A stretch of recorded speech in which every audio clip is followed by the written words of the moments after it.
Hello, everyone. Welcome to World Dairy Expo. Today's seminar, Net Zero Opportunities and Challenges in Dairy Production, is presented by Dr. Kim Stackhouse-Lawson, who's the Director of AgNext and a professor at Colorado State University. This seminar will provide an overview of sustainability and discuss the complexities in dairy production systems. It will also highlight and describe supply chain pressures related to net zero and opportunities that exist for dairy producers to consider adopting on their journey toward net zero. Dr. Kim Stackhouse-Lawson is a professor at the Department of Animal Sciences at Colorado State University and the Director of CSU's AgNext. CSU AgNext utilizes a multidisciplinary approach to advance sustainable solutions for animal agriculture. Stackhouse-Lawson received her Ph.D. in animal science from UC Davis and was a postdoctoral fellow at Kansas State University College of Vet Medicine Beef Cattle Institute. In 2018, the UC Davis College of Ag and Environmental Sciences awarded her as a Distinguished Young Alumni. She and her husband Spencer live in Colorado with their two sons, Weston and Callan. This seminar is approved for one continuing education credit for members of the American Registry of Professional Animal Scientists. At this time, I would like to ask everyone to please silence their cell phones for the seminar. Dr. Stackhouse-Lawson, the stage is yours. Thank you. Awesome, thank you. First of all, thank you for having me. It's an absolute pleasure to be here. And my Uber ride, I got dropped off actually in the pavilion, and all my youth days of showing cattle and sheep came back to me, beef cattle, not dairy cattle. But as I was dropped off, I definitely took a peek at the pink shavings. So I was very impressed with that. Normally in the cattle and sheep world, we show on green shavings, and those are our big shows, are the green shavings. So it was nice to see the youth out there this morning. So just to kind of level set expectations in the room, this was a title that was given to me to come and to present you on. So I do not want you to have unreasonable expectations. There's no possible way I can actually answer this fully. What does all of this mean? But hopefully I can give you more information. And I also want to caveat, you may leave here more confused with all of the information, but I'll do my best to kind of package it in a way that hopefully makes some sense. So I wanted to start out a little bit about what AgNext is. So we are no longer probably considered new, but we have only been in existence. I've only been at CSU for 4 years, and then I'll explain how the team has come along. But I do think that this is a new and imaginative way to think about academia going forward. And so since I was in a town where there is another land grant institution here, I wanted to share a little bit about how AgNext is structured and what we've learned, because I would say it's been largely a successful endeavor by CSU. So I have our vision and mission up here. I'm not going to read them to you, but I do want you to just, I want to highlight what makes us a little bit different. So the first and foremost is that all we do is animal agriculture. The second is that we believe it's a sustainable part of our global food system today, okay? And that's really important. The other thing that you'll see that's different about us in our mission is that we're very forward focused. So historically, sustainability has looked backwards in time, right? How have we changed production practices from, say, the 1950s or 60s or 70s, and we compare them to today, and then we say these are the gains, right? Or the changes that we've seen over time. And what we heard from our stakeholders is that we don't need a team that looks backwards. We need a team that looks forward, 10 to 15 years out, and helps us identify those challenges and then helps us navigate those challenges. We're not to that point yet, but we have hired a team of people who really believe in that and think about it on the daily. The other thing we heard from our stakeholders is that economic sustainability is not good enough, that they expect to be profitable. So you'll see that actually in our mission statement. And then you see this call out to the vibrant rural communities that support food production. So we were really born out of a need to address wicked problems in partnership with our supply chain or our industry. And when I define a wicked problem, it's a problem that may have multiple solutions or it may have multiple unintended consequences. And what we were hearing from our supply chain partners was, sustainability is too hard for us to solve on our own, and we need academic partnership, and we need that partnership to work hand in hand. And so we really were born out of a need to think about some of these things in a more collective way. The other thing that we've done that's a little bit different from many academic institutions is we've set up what we call our Industry Innovation Working Group. This is a group of 12 people, each of whom have a 3-year term. So it's constantly rotating off. And one of the things that's really impressive about this group is not just the incredible people that you see up here, many of whom are industry leaders, but the fact that we have 12 more that provides a bench. So far, we've had a full 24 people that have served in this role just in the short time that we've been in existence, right? Because they're 3-year termed. And the first set was termed 1 year, 2 year, 3 years, so we didn't lose them all in the first year. So what this gives our team is an incredible bench of people to go to with questions, but also an incredible bench of people to come to us with challenges.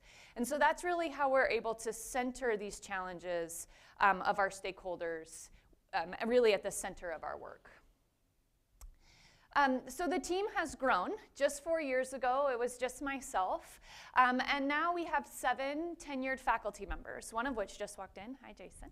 And so these faculty members are unique. So AgNext, for those of you who are university faculty or are close enough connected to your university to understand how the budgets work, this is a provost initiative that comes at the base budget level.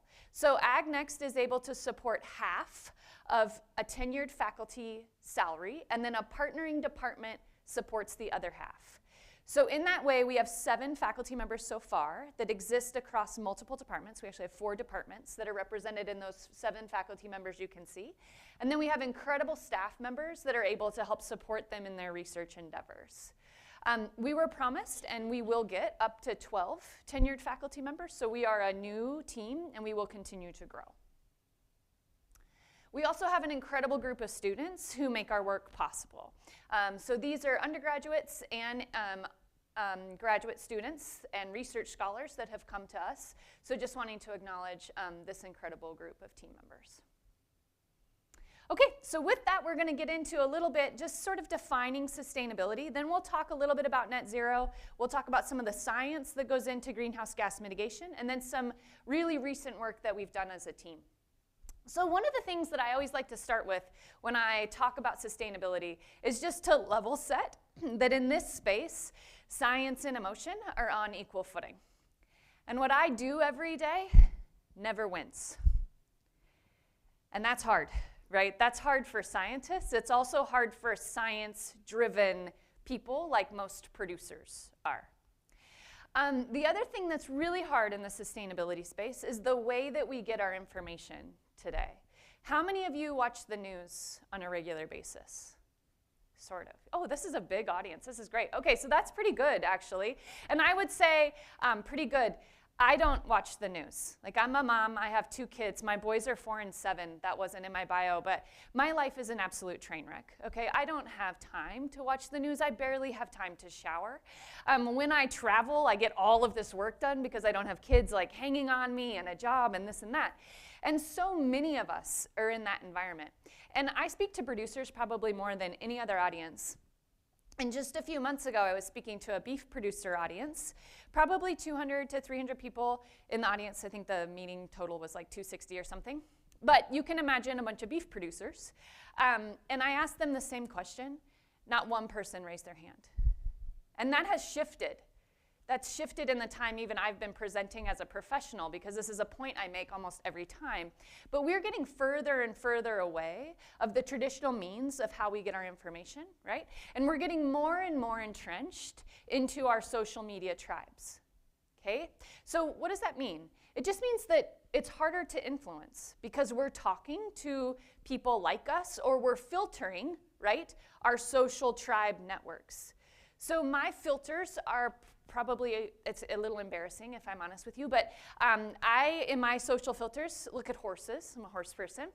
I happen to have the hugest crush on French bulldogs. I don't have one, but I think that they're funny. And so I have all of these like memes and video feeds and all this and that of Frenchies. And then my friends' kids. That is all that I see on social. And if I see something that is outside of those 3 things, I do the unfollow, right? So just as an example, this is a really important framing of all things sustainability. So sustainability is also really complex, right? So we've already talked about kind of an emotional layering of sustainability, but it's complex and multifaceted. So historically, we've defined sustainability with these three big pillars in the center: economic, social, and environmental.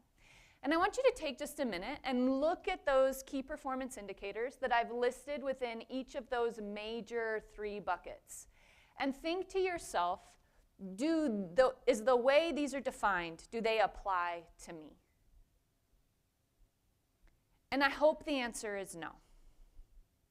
I hope they don't apply to you. So when I started studying sustainability, I'm getting older, up to 15 years ago now, 20 years ago now, one of the questions I got the most was, how do you define it? How can it be real if it's not definable? The whole notion of sustainability is actually to have different definitions for each individual organization or operation. And there's actual processes that are thought out and you can follow to identify how sustainability might be defined for your organization or your operation. And they're nuanced, right? Because there's not such thing as an economic-only pillar, and an environmental-only pillar, and a social-only pillar. There's all this crossover. And the way that crosses over, right, those are important too. Those are some of the things we have to measure. Those are the unintended trade-offs or the unintended consequences, or maybe it's a positive benefit when they overlap. And then agriculture makes this even more complicated, okay? And the reason for that is because agriculture is all connected. We can't tease apart fiber and fuel and food. It's impossible. Think about it just from a market's perspective, right? We can't tease them apart. My favorite comparison to just draw to sort of the complexity of sustainability in agriculture is actually comparing it to oil and gas. So you'll learn from me, not so much today, but a lot of our research looks at methane emissions from animals. So we work a lot with the oil and gas team at CSU to figure out how we can measure methane similarly from oil and gas wells and from cows. So we're in rooms with them a lot, brainstorming, and they always want to tell me how hard sustainability is in oil and gas. And I push back a little on them as an energy sector. And so I'm going to ask you all a question. How many of you think about the energy that comes to your light switch? Or are you just mad when it doesn't turn on? You think about it. There's a couple people that actually think about it. That's impressive. Most people are just mad when it doesn't turn on, right? When the lights don't come on, okay? So now, I want you to think about the last time you were grocery shopping. For me, it's an insane experience. My local grocery store has the baby grocery carts. Do you guys experience the baby grocery carts? And yes, the baby. So like my 4-year-old has his own grocery cart. So it's an experience for me. I very rarely have time to actually think about why I'm making the food purchasing decisions that I am. But for me, it's because it's the same purchasing decisions that my mom made.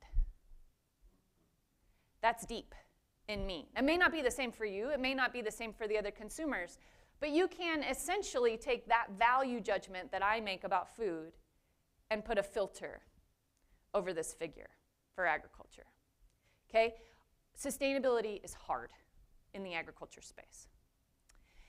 So one of the things that I'm going to tell you, based on the previous slide, we cannot do is get myopic. We can't focus on one thing and let it drive sustainability, right? Because then we lose the nexus, we lose the system complexities, we lose the thing that sustainability really is. And yet, I'm going to tell you that in animal agriculture, climate change and carbon neutral and net zero, right, dominate the conversation heavily. So this started about 3 years ago when we saw the first major net zero commitments.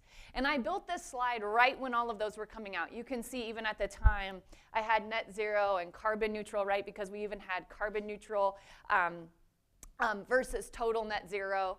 And then I started building sort of the brands that were coming out the fastest. So today, there's more than 1,800 publicly traded brands that have a net zero commitment with a variety of different, dates associated with them. But just for a minute, I want you to think about how these big brands, those that are more relevant to animal ag or above the line, and those that are more general or below, impact your lives. And think about, from a systems perspective, how they might get to net zero, right? So one of the ones that I think is most interesting is BP or Amazon. Any other moms in the room that would die without Amazon, right? It's hard to fit everything in. So a lot of these companies, are impacting our day-to-day. This continues on the dairy side. So you can see these are updates to net zero commitments just more recently in 2023. And these companies tend to, if they've set net zero commitments, they tend to continue to update their progress towards these commitments, right? And so since about 3 years ago that they set these big commitments, we tend to see about annually another sort of update and then also acceleration from a media standpoint of just what's happening in the net zero space. So one of the things that I want you guys to take away from today is the complexity of measuring net zero. So you're going to learn what a Scope 1, Scope 2, and Scope 3 emissions are from. Previous to Colorado State, I worked for JBS, the big meat company. Have any of you been in a meat plant? A couple people, good. Okay, so we're gonna transport you to a meat plant because it's my favorite example and it's the hardest one, it's the easiest one to get your arms around. Okay, so Scope 1 emissions, when we think about a big beef plant, are everything that the company owns. Okay, it's everything that's in that meat processing facility. So shout some things out for me that you know are there. There's combustion engines, right? Running chains. What else is in there? What do we need when we disassemble? Water, yep. There's pumps for water. What else? It's a big one. Refrigeration, right? Refrigeration, those are all greenhouse gases that are making that refrigeration work. What else is happening? Think about the back end of a plant. Wastewater treatment. Wastewater treatment is huge. Okay, so those are just some initial things, but it's everything within the company's ownership. Okay, Scope 2 emissions are emissions that make the electricity or the energy that the company is using. Okay, so I want you guys to compare the beef plants in Greeley, Colorado, and Dumas, Texas. These are two JBS plants, and they're about the same size. The Scope 2 emissions for the Dumas plant, okay, the Cactus, Texas plant, are lower, much lower, in fact, than Greeley, Colorado's. Why? It's the light switch example. Texas has a ton of renewable energy in their grid, an absolute ton. Texas has led a lot of renewable energy development, okay? Colorado has not. Colorado is predominantly a coal state. Okay, so when I was working for them and I was challenging those two plants, and they had their own commitments when I was working for them to reduce greenhouse gas emissions, could they really work on Scope 2? Not really, right? Not really, unless just by chance they reduced their Scope 1, right? So then they just needed less electricity. Or the other option we had as a company was to put solar up, which JBS has done at a few plants, actually, larger pork plants. But that's about it. Okay, that's about the extent of the control that the plant has on Scope 2 emissions. Scope 3 emissions are everything it takes to get beef from, let's just say, I don't even know how to describe it, but from the farm to consumers and actually into the landfill. Okay, so it includes the fertilizer that's going on crops. It's including trucks that are being driven on ranches. It's including plastics that are being utilized in the plant. It's including the fact that you can't recycle plastics if anything has ever touched blood. It is including the amount of miles that our team members are driving to the plants. It's including the amount of miles that team members are spending on corporate jets or your corporate jets or a normal kind of public airplane. It includes everything, okay? When these companies were setting these net zero commitments, and the majority of them today that have animal agriculture in their supply chain, they do not have a plan on how to reduce their scope 3 emissions. And nearly, I would say, none of them are really accurately reporting scope 3 emissions. Why? Because it is hard. It's nearly impossible to report these scope 3 emissions. Further complicating this is the way that we report. Okay, when I left the corporate system, when I left this being my job, tracking and reporting and trying to figure out what the heck to do, there were more than 3,000 different ways I could report my scope 1, my scope 2, and my scope 3 emissions. Scope 1 and scope 2 are pretty standardized now. It's more clear. Scope 3 vary hugely, even among these top 4 reporting standards that are most commonly used. So when you see, I'm just going to use the beef industry here for a minute. When you see a Tyson number compared to a JBS number, they may not be comparing apples and apples based on the standards that they are using, and there's no standardization of the standards, okay? These standards are also different than what we use in carbon markets, which I'm not going to talk about today. They're also different in what we use in academia, and they're also different in comparison to EPA and their International Panel on Climate Change. There is no consistency in the way we are measuring and reporting this today, okay? Okay, so now we get to practice. This is a slide that Rob Bank pulled together. It's one of my favorites. Scope 1 and 2 are in orange emissions. You know what those are. Scope 3 emissions are in green. And I want to focus on Starbucks because it's my favorite company in this particular lineup. I probably frequent it the most in this lineup. So if 96% of Starbucks emissions are in scope 3 and they have a net zero commitment, what might be in those emissions that they need to worry about? Audience participation. Here, please, if possible. Trucking, yes. What else? The cups they use, that's right. Anybody here recycle your Starbucks cups? No one. One person, that's great, good job. That's great. That's awesome. What else? On-farm emissions, that's right. There's some cow stuff there, right? Big milk customers. On-farm emissions, absolutely. What else? What about the coffee? Yeah. Coffee beans, roasting, farming those beans, right? There's a lot of stuff here. So is this negating what Starbucks has sent out as a goal? No, right? No, big audacious goals can be really powerful. But what it's saying is this may be harder to achieve, right? It may be hard to measure, it may be hard to achieve, and this is a lot of emissions that are outside of their direct control, okay? So the other thing that's happened that I think is really important for you guys to acknowledge is that this confusion is being recognized by the U.S. Securities and Exchange Commission. So 3 years ago also, they put out a rule to standardize this impact reporting. And you can even see I copied and pasted it. It says, what is a variable alphabet soup of existing frameworks? And then they list them all, okay? And so they put out a rule that said companies will annually report scope 1 and scope 2 emissions. That piece of this rule passed. Anybody who is a publicly traded company must report annually their scope 1 and scope 2. The rule at the time also said that they should report scope 3 emissions if the greenhouse gas emissions are material or if they had a net zero commitment.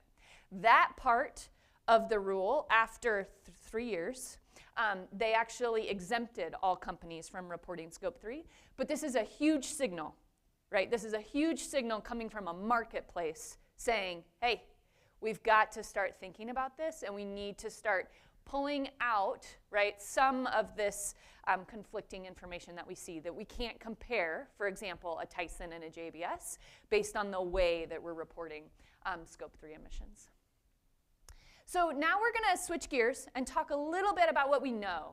about greenhouse gas emissions. So this is work that has been put out by the the Environmental Protection Agency. And what you're seeing here are 2021 U.S. greenhouse gas emissions by IPCC, International Panel on Climate Change Sector, okay? So this is what we know, right? No surprise, energy is the majority of our U.S. emissions, 82%, and just 9% are coming from agriculture. Oftentimes, agriculture and land use change of forests get combined, and you'll see these being negative as a sink. But if you pull agriculture out, we do contribute that 589 million metric tons of carbon dioxide equivalents. If you bust out that 589 million metric tons of CO2 for the total agriculture contributions, we can, and EPA does report, animal agriculture at 4.4% and crop agriculture at 4.9%.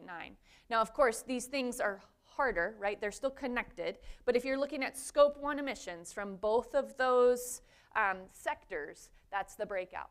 The majority of that is enteric fermentation.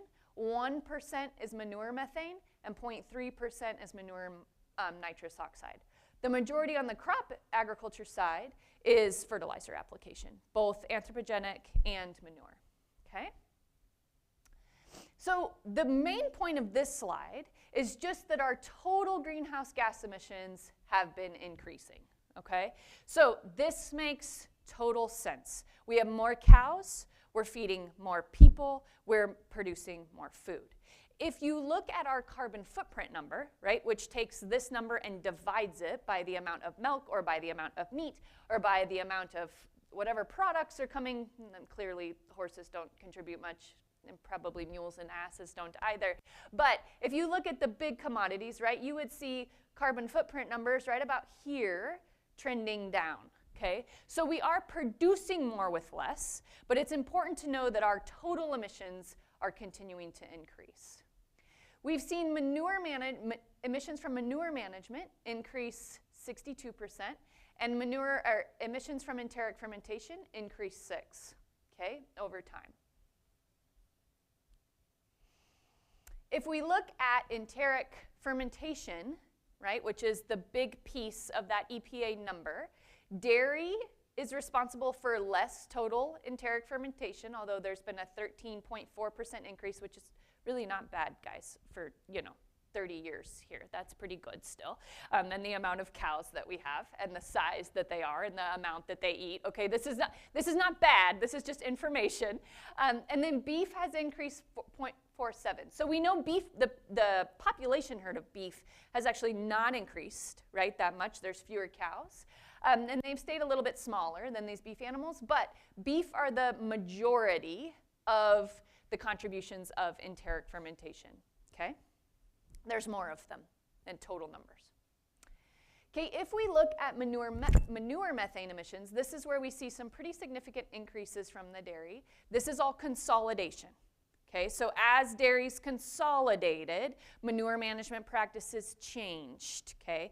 As we see more digesters come on, as long as they work, we may see this go down, right? But we've got to figure out how to estimate that well first, okay? So there's going to be a little lag around these digesters, but this is what EPA is reporting, okay, in general in terms of increases. So this is an important piece for the dairy industry for sure. So I wanted to leave one beef slide in here just to give you guys some perspective. So this is actually looking at that carbon footprint. So this is saying the amount of emissions divided by the amount of product, okay? So, and this is in percentages. So in beef, you can see that the majority of their carbon footprint is coming from enteric fermentation, right at 56%. Then you actually go to land nitrous oxide, all right? So believe it or not, that interaction of manure and urine while the animals are grazing is a pretty significant contribution on the beef side. Very difficult to control, even harder to measure. One of the reasons that enteric fermentation is so large in the beef sector too is because that mama cow is predominantly grazing, okay? So roughly 75% of the total methane that's coming from the beef production sector is actually happening on the ranch, okay? It's totally counterintuitive of most people's perception, all right? So as we convert beef cattle from grazing, right, so if it's a young calf and he's out grazing as a weanling, and then he goes to a stocker and he's still grazing, and then he enters a feed yard, we can actually reduce their emissions by half as we move them in to a full TMR ration on a high-grain diet, okay? So it's backwards of a lot of people's perceptions, important for you guys to recognize for beef, and I wanted to just show you the difference. When we talk about dairy emissions, your total contribution of your footprint is less from enteric fermentation. This is resource production, okay? So this would be the amount of fossil fuels you're burning on your farms. And that makes sense. You guys are a more intensified operation, and you're all within, right, like one nice little business. That's different, of course, than the very segmented business of beef. And then manure methane represents about 19%. This is from the Rotz et al. 2021 paper. Okay? So those are kind of the two areas we would want to focus predominantly when we think about emissions from dairy production. So when we think about a net zero goal, there's a lot of ways to define it. The most common way to define it by the International Panel on Climate Change is to limit warming to 1.5 to 2 degrees C, okay? So what does that mean? That means we can focus basically in two areas, right? We can reduce CO2 emissions. So we can take, for example, that resource production, we can emit less kind of total combustible CO2 into the environment, or we can offset with carbon sequestration. We can put it into the land or something like that. Or we can reduce methane emissions, right? Either from enteric fermentation or from manure. Methane is important because it has a bigger global warming potential than CO2, right? So one molecule of methane can warm the atmosphere 25 times faster for at least that 12 years than one molecule of CO2. So those are kind of the options that we have. So this is a paper, this is some work that we have done as a team, and I will apologize in advance, and I feel like actually this is kind of making me a little funny to present. I'm usually much better than this, but this paper was accepted this morning, and so I built these slides this morning. And so I'm like, oh my gosh, I'm presenting it for the first time. So you're the first audience that gets to see this. This was a paper that we worked on for 3 years, and I'm going to kind of walk you through the materials and methods. And it is officially, yay, in press in Environmental Research Letters this morning. And the lead author on that is a postdoc that works for us, Juan Vargas, and I'm the corresponding author. What we did with this particular paper is really try to frame what net zero might mean, what people might be able to do, what producers might be able to do if they wanted to be on that journey for net zero. And so this, basically, we're defining net zero here, right? So we defined as the paper, net zero is achieved when emissions and removals for beef and dairy products are balanced, including the life cycle and scope 3 emissions. So we're saying it's not just those direct emissions, not scope 1, it's scope 1, scope 2, and scope 3. We defined net zero as the same way that the International Panel on Climate Change, and then we're focusing predominantly on reducing methane emissions, based on those two slides that I just showed you for beef and dairy. Finally, the International Panel on Climate Change estimates that we need to reduce methane emissions somewhere between 30 and 50%, and nitrous oxide emissions somewhere between 21 and 26% from 2010 to 2050 to meet net zero for beef and dairy sectors, respectively. Okay. So our objective was to sort of give dairy and beef producers a menu of options by which to select from on their journey towards net zero, if net zero is possible. You'll actually see that actually highlighted in the paper numerous times, because that's a question, right? It may actually not be possible for dairy and beef producers to achieve net zero. One of the things that we thought about, and you'll see this brought up numerous times, is that this group of scientists really tried to do their best to ground ourselves in plausibility. So is the recommendation practical to implement? Economic incentives. Is there an incentive, or at least is there a return on investment, right? If the practice is to be applied. Here is the statement: positioning to contribute rather than achieving net zero. So that point, like, is it possible? And maybe the journey towards it is good enough and should be recognized. Maybe not good enough, probably not the right word, but should be recognized. And then time to implementation. Where are we? Is this market ready? So this is the scientific advisory committee that we pulled together to answer these questions. We also interviewed more than 15 dairy and beef producers we consulted them in 6 different facilitated meetings. So I'll kind of walk you through the full process, but we would basically, as a team of scientists, like get a group of practices, and then we would talk to experts, producers as the experts. Then we would take that back, we would refine it again, then we would talk to them again. Then we would refine it, and then we would talk to them again. So it was this really interesting facilitated process that was provided by the Institute of the Built Environment. So we actually work with social scientists to make sure that process was fully facilitated. So then we used, sort of to walk you through, as I was talking about, we would come up with a set of practices, go to producers and talk to them, experts, and then we would come up with the next, then we would go to the experts and talk to them. The initial phase was just us identifying strategies, and there must have been 300 strategies that we started with. Then we went through a terminate style evaluation. So we actually had to vote on a strategy. So each strategy had to vote. It was a double elimination.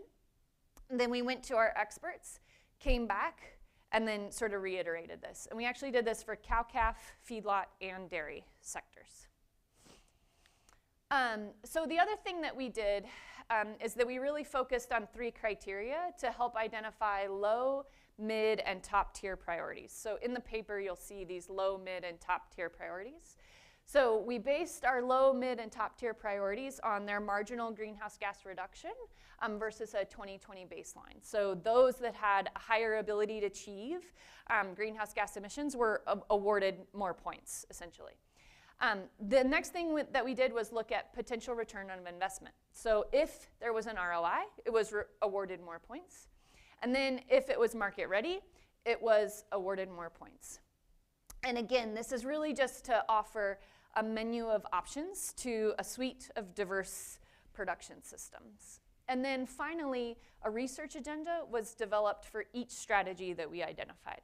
So the important piece about that is Bovaer is actually a great example. So we have Bovaer, or 3-NOP, right? It's approved for dairy cattle consumption. It's not approved in beef cattle, right now. So that's a very easy, there's more than just that. But that's a clear research strategy, right, that's important to identify when we think about plausibility of adoption of Bovaer or 3-NOP into beef cattle production systems. So you cannot read this, that's not the intent. The intent of this slide is just to show you what the tables actually look like, okay? So when you go to the paper, you're gonna actually see, this is for dairy, you're gonna see a strategy, and this is on the appendix, so this is enteric methane manipulation, a strategy description, so you're gonna see use of modifiers, supplements, additives, microbiome manipulation, vaccines, and or dietary strategies that reduce methane. Marginal greenhouse gas reduction, high, medium, or low, these are top tier, high. Likely positive return, yes, no, neutral, or unknown, that's unknown. Market ready, depends on the technology, okay? And then you're gonna see a suite of research needs. And so we really tried to do, we went through a very robust process, right, to inform this menu of options so that people had a variety of things that they could look at. Then we looked at presenting the data in hopefully what's at least a little bit helpful. So here you can see the top strategies that were identified for dairy: enteric methane manipulation, and I don't actually remember what order these are in, so these are just the top 5. Advanced manure management, improved breeding genetics, reduce the footprint of feed, and improve animal herd efficiency. What you can see here is their marginal greenhouse gas reduction compared to a 2010 baseline, a likely positive return on investment, and then if it's market ready. And you can see here, right, in this blue line, this is a nice one to highlight, which is improved animal herd efficiency, that it has, medium marginal greenhouse gas reduction. There's likely a positive return, very high, and likely market ready. Here on this purple one, this is improved breeding and genetics, like identifying a low emitting, like a low methane emitting animal. You can see that the marginal greenhouse gas reduction is high, but this market-ready or likely positive ROI is actually below 0, that means it's unknown. Does that make sense? So it's kind of giving this like diagram by which to, the best we can, compare these different practices across this system. So I think it's really important to highlight some of the challenges in this work. It was great learning for us. So when we developed that team of scientific advisors, they're some of the best scientists in the business, right? They're just absolutely phenomenal people. What was really fun about that group is that they're scientists that there's not a lot of ego involved, right? And so that group of people gets along so well, and they can share ideas and brainstorm, and they're really productive, fun meetings. And the most challenging aspect of it for us as a group was accessing the likely ROI and prioritizing that, even in a group of scientists who are really connected to industry and really connected to the science as well. And then reconciling the gap between strategies that are market ready and those that have a higher marginal greenhouse gas reduction. And believe it or not, we tried to build it by consensus first, and we couldn't. That's actually why we went to the tournament style. So even a group of scientists, 12 people, all who get along, all who work together all the time, could not get to consensus around what the top 5 strategies were. We had to force it into tournament style. And I think that that's a really important thing to share, right? And not that it's that science can't support these things, but that these emotional and complex kind of trade-offs, that they mean something different to everyone, right? So even though we're not handing you, and we won't ever, our group would never hand you, like, here is the thing. This is the silver bullet. There is no silver bullet. There's going to be a menu of options, and producers, you all should have the ability to select those based on, hopefully, right, information like this that helps make that a little bit easier. That's really the intent. So that was an important learning for us. Some key considerations when you look at the paper, we did not assess incentives. We also didn't assess carbon markets in that particular paper. What we really looked at was, is there enough information to really assess the return on the investment? I think I've hit on the other things probably enough just because it means so much to me, but just remember that a one-size-fits-all approach will never work. So as we're developing these mitigation technologies and suites of practices for producers to consider, they really need to be thought of as a menu for consideration. And so this is actually the conclusion of the paper, and as I was pulling these slides together in a rush this morning, I was like, oh my gosh, it's actually published. This is so exciting. I wanted to share it. This is the actual words that we wrote. And so I think that I just want to kind of give you guys a moment to really read this, but it really captures the essence of what I think is so complicated about net zero, and just the importance that it really takes an entire group of people to understand not only the complexities, but the challenges at individual operations and the importance of place when we think about net zero. And the other thing that I think is particularly important is that it's a journey, right? And the end might not be, it might never be net zero for an operation. It might be a reduction or an improvement in efficiency that results in a lesser carbon footprint, and that's okay. And in some way, we have to figure out, and that's all of us in the room, and it's the food companies and everything else. We've got to figure out how to pull that all together and communicate it in a way that continues to drive trust, right, in a lot of the products that we have. And reduce our impact on the climate, which there's never a question about that in a producer audience. So the other thing before I conclude is that I wanted to draw your attention to some work that my colleague has put together, Dr. Sarah Place.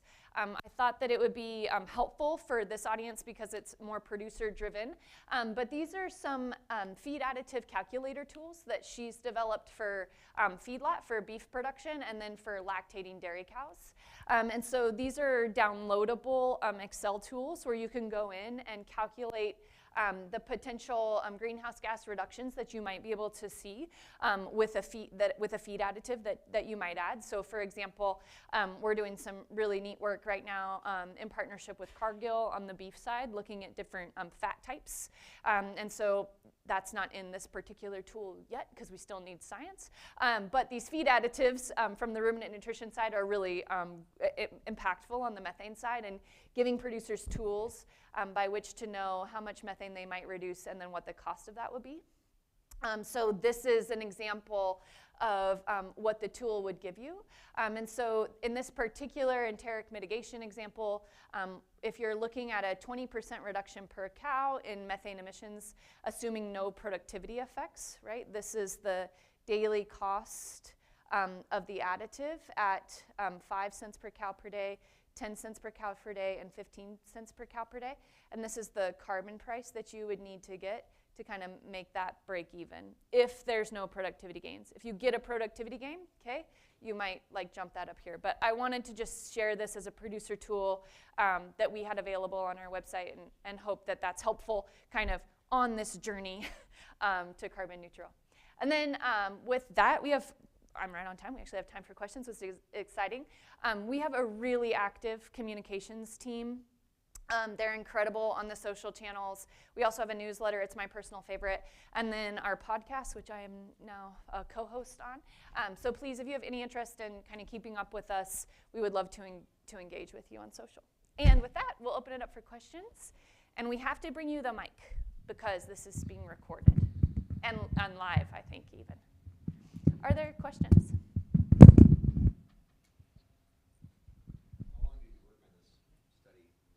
Yeah, that's a good question. So the question was, how long have we worked on that particular study? It took us 2 years to get through the process. That's a big group of people, and then when you're actually co-developing with producers, like it takes a long time. And we wanted to publish cow-calf and feedlot and dairy together. It was important for us to put them together. So it took us a little bit. The peer-reviewed processes took about a year on that one too. So it was when we got the official announcement this morning, there were a lot of elated emails bouncing around. So it's been about a 3-year process for us. Mm-hmm.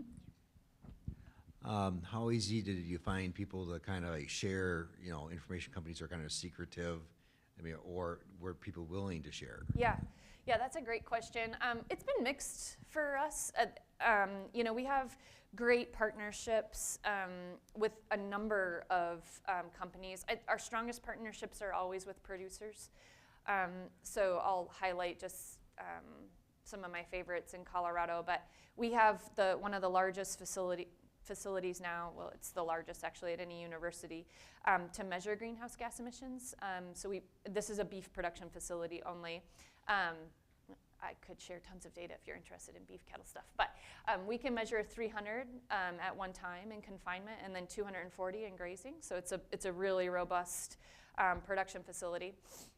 And in that particular case, Five Rivers cattle feeders, so they're the largest cattle feeder. They're also in the world, but they're also headquartered in Loveland, so they're really close to us.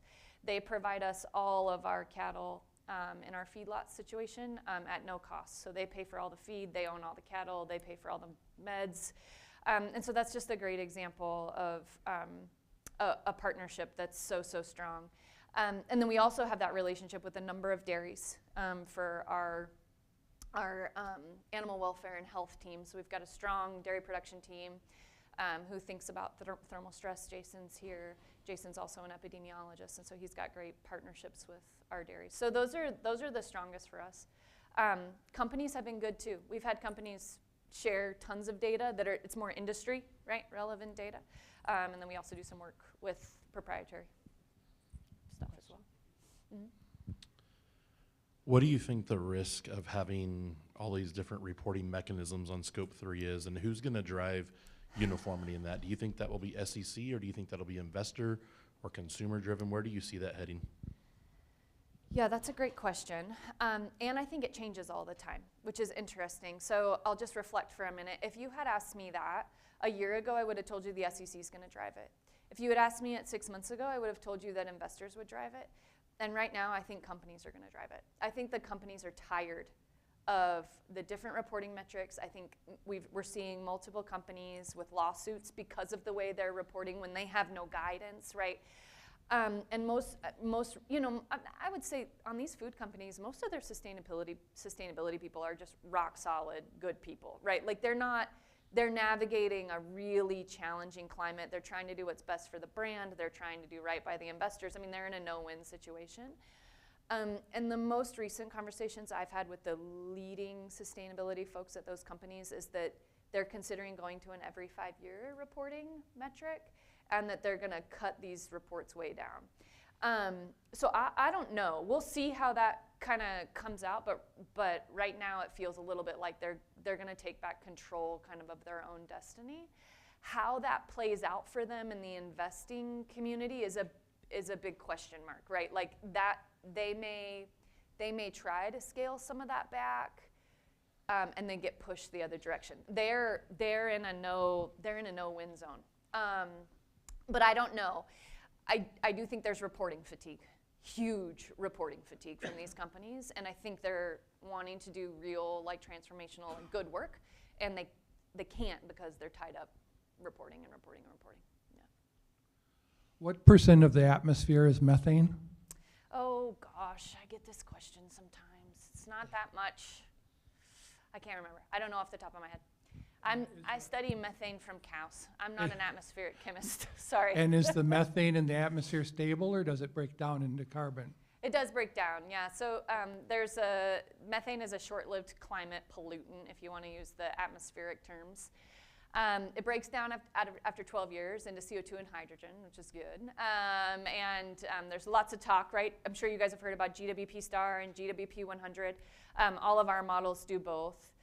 And that, I think one of the things about methane, and it's a big question from a ruminant perspective, right, is how much more are our ruminants today emitting than ruminants before the Industrial Revolution, right? And there's been a lot of work that has looked at that, and the answer most often is not much. There's not much more methane from this sort of natural biological source as there was before the Industrial Revolution. The flip side of that, so what the atmospheric scientists would say is that it doesn't matter, we still have to reduce methane, right? So that's kind of where we're at on the GWP star, GWP 100 perspective. I hope we stay out of regulation just because it's going to make my job much harder, and I feel like my job is hard enough. But I do, if it heads in the regulatory path, it's going to have to be considered GWP star versus GWP 100. Well, that's what I was wondering, if it's the natural part of that it breaks down into carbon. Yeah. Isn't it part of the natural cycle? The carbon goes into the ground. Yep. The ground grows the grass. Yep. Cows eat the grass. Cows produce bargain. Yeah. So why do we want to interfere with a system that's worked for thousands of years just to lower the methane, which may not affect the climate change anyway? Yeah, it's a great question. It's a great question. Luckily, I just study cows. It's a great question. Other questions? Yeah. No, not much. There's a variety. There's about, so it's hard to tell. It's very difficult to know how many roaming ungulates we had before the Industrial Revolution. So the question was, don't we have more cows now than we did? So there's been 3 different scenarios that have been run based on the historical ungulate population: a low estimate, a mid estimate, and a high estimate.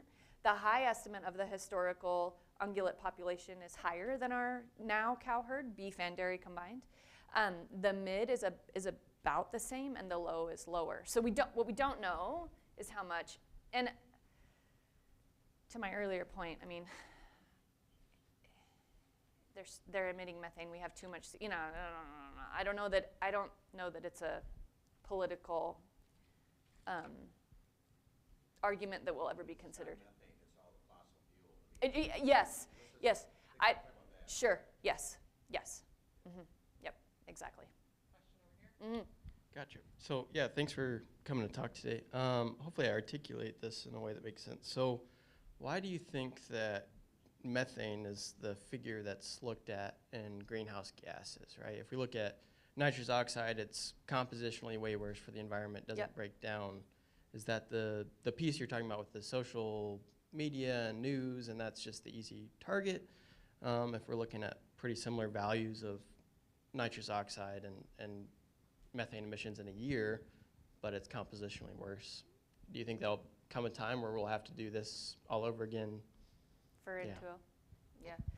So methane gets looked at first because of that carbon footprint slide. So when we convert everything into CO2 equivalents, right? So we take the GWP 100, not GWP star, and we put it into CO2es. Methane is still the majority of the footprint, especially for beef cattle production. Less so for dairy, but the majority for beef. And beef certainly, I would say, has a worse perception, right, from a methane carbon footprint than dairy. Nonetheless, ruminants are ruminants, and everybody kind of gets lumped in together. So that'll answer the methane question. Will we focus on N2O?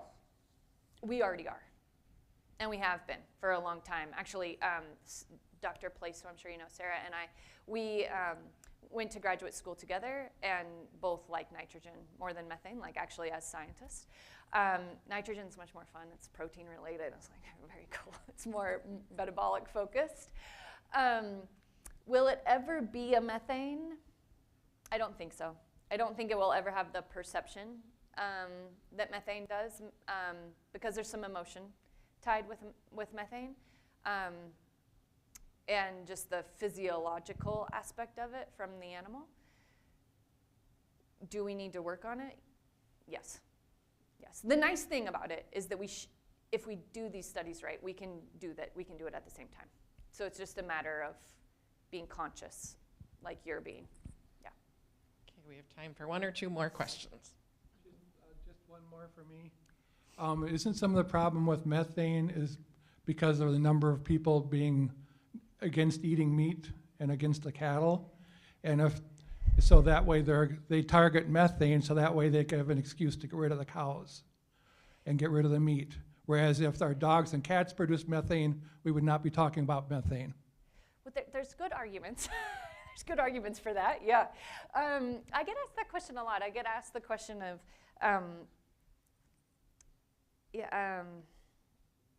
right, the cow is so cool. Because her methanogens, right, that make the methane, the microbial populations in her rumen that make methane are also what gives her her superpower to upcycle all of this food that we can't eat or do anything else with into meat and milk and ice cream and yogurt and leather and like all of these, just amazing things.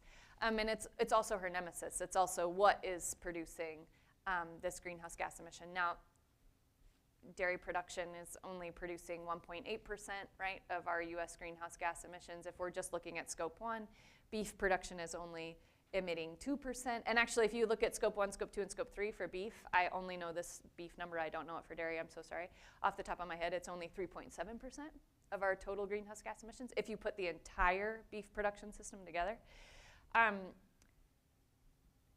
So yes, I have personal questions on if we should be focused more on fossil fuels or on methane. The scientific aspect of methane is that it's short-lived. So if we're able to reduce it, it should, quote unquote, buy us time to work on CO2. Now, from a political perspective, are we gonna work on CO2? I'm sure we all drove separately here today, right? And got on big planes and those kinds of things. So it's a complex challenge. A wicked challenge, yeah. So as you started your talk, you talked about the net zero commitments made by food brands. Yeah. So maybe the biggest question is, what's the consequence to those food brands of not achieving, and ultimately who pays? That's a great question. I don't know. I mean, we're seeing, right, we saw the lawsuits against JBS. There was a more recent lawsuit too, right? It wasn't just JBS. Who else got? Tyson, yeah. Those lawsuits are expensive, so that answers one of the question of who pays for it. I don't know what's going to happen, right? Like I mean, I was in corporate JBS did not make the net zero commitment while I was there, but I was there right before that. So I mean, I witnessed that as a team member. And the pressure for them is very real, right? Not just JBS, but for food companies more broadly. Like that pressure is very, very real for them. And we saw not just food companies, but lots of other companies, CEOs make those commitments, you know, and then, I mean, I remember, you know, I was in my mid-30s going like, man, y'all are gonna be retired and I'm gonna be the one that's executing on this commitment that I don't know how to achieve. And I think there's a number of us in the room who feel like that and don't know what we're going to do and don't know how we're gonna do it in a real way. So I don't know what the backlash of that's gonna be. I don't know how the greenwashing kind of, you know, response will be. I don't know if it will be activist driven, you know, I mean, it certainly could be. I do know, I hope that science prevails on some of this, right? And we get some real solutions and we get some wins and, you know, we elevate producers that are doing the right, everybody's doing the right thing, but elevate those innovative kind of wins and hopefully we'll get an improvement in ROI out of it too, right? That would be nice, or productivity or something else that would be positive, yeah. Okay, I'd like to add one last question from Dr. Shook. Thank you for an excellent presentation. I'm beginning to understand that growing grasses, Yeah. especially, take carbon from the air and puts it into the ground. Yeah. Do your methods, your graphics and things include that component of carbon? Yes, yes. So that's a very complex question. So thank you for that. So in the paper that we put together for the cow-calf sector, yes, and actually for dairy too. It's in a mid-tier strategy as really working in the cropping sector at sort of advanced, or I don't know that they're advanced, but practices that would increase soil carbon sequestration into cropping sectors. In the grazing sectors as well, we have those practices included in that particular paper. In our modeling work, I didn't talk about our modeling work, but separate to that, ISO standards today for tracking carbon don't include carbon sequestration measures for beef or dairy production. We are working on that. DMI is working on that. Everybody is working on that, trying to include those variables into our more complex kind of system models. It's hard to do because the data is difficult. So there's a spectrum, and I'm going to speak from a grazing perspective now because I know that the best. But clearly, climate is really the driver of the majority of soil carbon sequestration that we see, not grazing practices in grazing systems. So, for example, in the arid West, and where it is getting hotter and drier, we are seeing more carbon flux, even if cattle aren't grazing, right? Where it is wet and warm and getting wetter and warmer, we're seeing more carbon sequestered, whether it's grazed or not, right? So there's and as you know, as we start layering and getting less controlled, and as a scientist, grazing systems are less and less controlled, we get more and more of these interactions. So it's more unclear around what's driving this. We do know that climate is driving a ton of it, right? And just the wet and warmer parts of the country do better. There's been some incredible work that has been done by ARPAS in Colorado. They have a 16,000 acre ranch there that's been managed. Every section has been managed differently, but the same since 1949. So they have incredible soil carbon sequestration databases with and without grazing systems. And in the arid West, in that particular region, what they have proven is that grazing does not seem to impact carbon sequestration at all. So the theory there is that this land has never been disturbed. It's naive, basically, never been plowed, never had anything done to it. And so those soil carbon stocks are in equilibrium. There's no more soil carbon that can be sequestered, but it's also not releasing any, right, from grazing systems. And so that's a very complicated area. We think that 20% of the globe's soil organic carbon exists in extensive rangelands. That 20% is never accounted for because it's not additive. It's just permanent carbon. Now, if we were to till it up, that would be catastrophic, of course.